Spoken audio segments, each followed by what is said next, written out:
Yonani okamata ba Congolais en otage. Ewa bato, etikala bato, Malakini, Tolongi, tout ça. Dégage.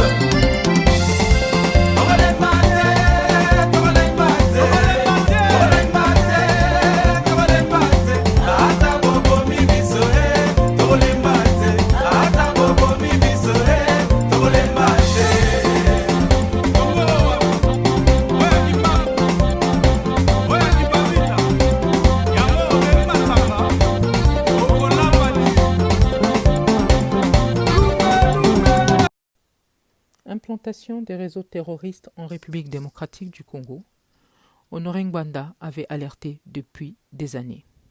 Comme vous avez pu le constater depuis quelques jours, nous rediffusons des articles que nous avions déjà publiés il y a quelques années dans le cadre de l'œil du patriote, de la newsletter de l'appareil éco ou d'autres diffusions, et des articles qui sont relatifs à la situation particulière de l'Est de la République démocratique du Congo et surtout concernant l'implantation des réseaux terroristes. Aujourd'hui, nous diffusons un article qui était intitulé « Menaces djihadistes à l'Est de la RDC. Joseph Kabila implante Boko Haram et Moudjahidine somaliens sur le sol congolais ». Cet article a été publié le 14 août 2015. Déterminés à réaliser à tout prix leurs objectifs machiavéliques en RDC, les occupants au pouvoir à Kinshasa multiplient les stratégies dans le but de créer le chaos et un bain de sang dans tout le pays. Pendant que certains Congolais passent leur temps à chercher à trouver de petites combines leur permettant d'accéder à la mangeoire nationale par le biais d'un dialogue incongru avec celui qui occupe et dirige notre pays par défi, il nous revient de sources sûres que plusieurs camps d'entraînement au djihad ont vu le jour dans l'est de notre pays et se situeraient pour la plupart dans les montagnes de Rwenzori qui ont toujours servi de sanctuaire aux rebelles et milices armées de la RDC et de l'Ouganda depuis les années 1960. Nos contacts sur le terrain nous signalent la présence d'un nombre important de moudjahidines somaliens à Gisenyi, au Rwanda de Paul Kagame. Et selon d'autres révélations qui recoupent nos informations, ces combattants islamistes passent leur journée à se droguer.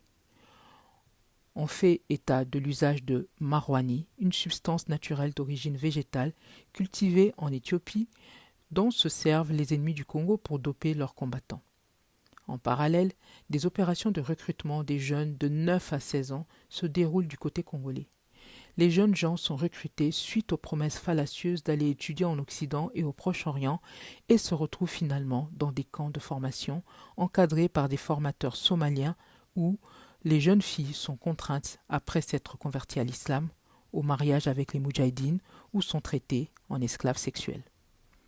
Le trio Museveni, Kagame et Kanambe a décidé de faire pourrir expressément la situation dans l'Est en renforçant la présence des moudjahidines dans le but avéré de mieux contrôler cette partie de notre territoire.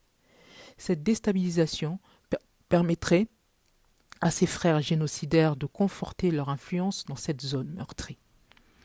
La recrudescence des attaques des rebelles ougandais de l'ADF NALU, Force démocratique alliée armée de libération de l'Ouganda, que l'on constate ces derniers jours, notamment à Beni, la série de massacres de la population congolaise et la reprise des affrontements entre les FRDC et le mouvement du 23 mars, M23, au sein duquel on note la présence des Moudjahidines à une dizaine de kilomètres de Goma, s'inscrivent dans cette logique de déstabilisation. Le constat fait par plusieurs évêques catholiques de l'Est, suite à la montée anormale du fondamentalisme djihadiste dans cette partie du territoire national et après avoir constaté les tergiversations et les ambiguïtés des discours des autorités de Kinshasa malgré l'appel pressant de la conférence épiscopale au sujet de cette situation jugée alarmante, en dit beaucoup. Certains évêques catholiques qualifient tout simplement ce gouvernement de complice, comme le confirme ce lien, entre cet article plutôt, situation en RDC, des évêques accusent le président Kabila. À cet égard, il convient de souligner que même la soi-disant opposition congolaise n'en a fait aucun écho. En reléguant au second plan les problèmes fondamentaux qui touchent à la survie de notre nation, aux dépens de sujets accessoires et de dialogues de dupes, la médiocrité de la classe politique congolaise saute aux yeux de tous. Sous-titre: Kinshasa sous contrôle total du Hezbollah. Au moment où la classe politique congolaise se laisse distraire par le nouveau découpage régional et se concentre sur les sujets accessoires ou périphériques au détriment de l'essentiel, les occupants au sommet de l'État peaufinent leur stratégie et accélèrent le rythme de leur travail de sape de notre pays. Le danger que représente la prolifération des cellules islamiques en RDC a même contraint les États-Unis à précipiter la nomination de M. Thomas Perello en remplacement de Russ Feingold comme envoyé spécial dans les Grands Lacs, avec comme priorité de mettre en pratique les recommandations destinées à garantir les intérêts américains dans la région qui passent par le respect des lois fondamentales au Congo. L'inquiétude des USA a été renforcée par ce qui s'est passé à l'occasion de la fin du Ramadan où l'on a observé un phénomène inédit depuis que la RD Congo existe. En effet, un grand nombre de musulmans venus des 4 coins du monde ont convergé vers Kinshasa pour célébrer la fin du Ramadan. Si l'on n'arrive pas à mesurer la gravité du problème, l'importance des enjeux et les risques encourus par la population eu égard à l'atmosphère qui règne en ce moment à Kinshasa et à travers tout le pays, alors la nation est en danger comme elle ne l'a jamais été. Les occupants au sommet de l'État ont travaillé à rendre Kinshasa propice à la prolifération des cellules terroristes par le biais desquelles les djihadistes opérant à l'est de notre pays sont financés et aussi en prévision d'une future apocalypse qui fait partie de leur plan. Kinshasa devient alors une véritable plaque tournante de toutes sortes de trafics illicites.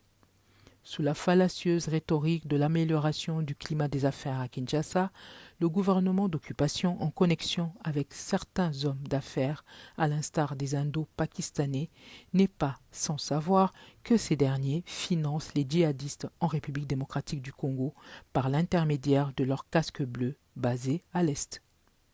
Ceci pousse à s'interroger sur le vrai sens de la présence des casques bleus sur le sol congolais. D'autant plus que le peuple congolais est laissé à la merci des moudjahidines qui opèrent avec une quiétude qui suscite un questionnement sur l'envoi des forces spéciales par le président américain Barack Obama dans la région pour traquer les rebelles ougandais de la LRA, Lord Resistance Army, de Joseph Kony, qui poursuivent, malgré cette présence des forces américaines, leurs atrocités contre la population congolaise. Si l'on part du principe que les casques bleus sont dotés de plusieurs drones destinés à surveiller la région et la frontière entre la RDC et les 2 pays agresseurs que sont le Rwanda et l'Ouganda, le traitement des données ou informations captées par ces aéronefs, pilotés à distance, doit permettre une meilleure appréhension des situations, afin d'établir la part des responsabilités, identifier et neutraliser les groupes armés. Alors, à quoi servent donc toutes ces informations si les groupes criminels poursuivent impunément leurs opérations criminelles dans cette zone, si ce n'est d'entretenir le chaos? Cette stratégie de chaos organisée et contrôlée par certains pays dont le dessein est et reste le contrôle des ressources naturelles de notre pays à défaut de réussir sa balkanisation. Dans cette logique, un petit retour dans le passé nous permet de comprendre aisément la complexité de la situation actuelle dans les propos de M. Henry Kissinger lorsqu'il écrit, je cite, « Il faut inciter les États voisins à attaquer ce pays. Si le Zaïre n'est pas capable de défendre son intégrité territoriale, les États-Unis prendront acte de sa balkanisation. » Fin de citation.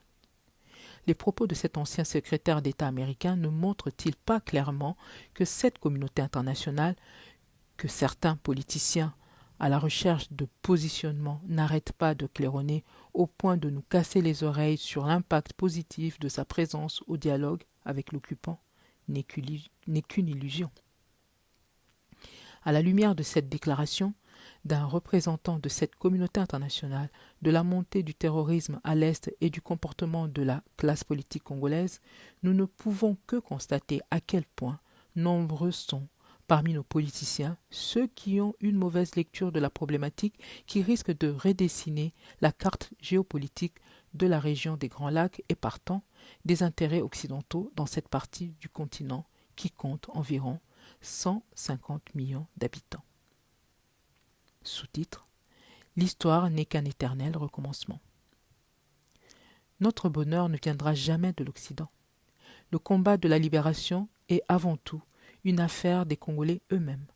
Si les Occidentaux ne veulent plus de Joseph Kabila, ce n'est nullement à cause des Congolais qui ne veulent plus de ce Kadogo rwandais, mais plutôt parce que ce fils de Kanambe ne répond plus aux critères fixés par ces faiseurs de rois.